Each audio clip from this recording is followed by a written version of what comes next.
In this video, we're going to show how you can do a simple model hot swap, and that is replacing a more optimized model into production while keeping your existing production environment running.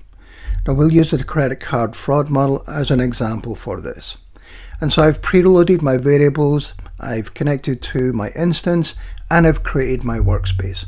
Now I'm ready to upload my models. And we can see here that once that's done, I can just list these just to make sure. Yep, there they are, my two challengers and my control. Next, I want to add a model to the pipeline step. Once I've done that, then I'm ready to deploy to production. This will take anywhere up to 45 seconds and we're up and running. Now, I want to check this. So we'll get a pipeline status here, and this will just verify and make sure that this is running. And I can see here from the status line that, yeah, we're running. Now what we want to do is, with our pipeline deployed, we want to just verify that the model's operating correctly. And so we'll infer some data through these, and yeah, I can see my output is performing.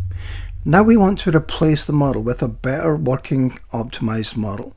And so with one line of code in a matter of seconds, I can do that. And I haven't had to take down my environment.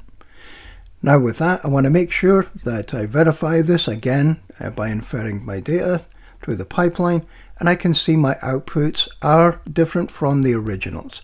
And so this model has been replaced, it's in production, and so in a matter of seconds with a minimal amount of code, I've deployed a better performing model into production without having to take down that environment. Thank you.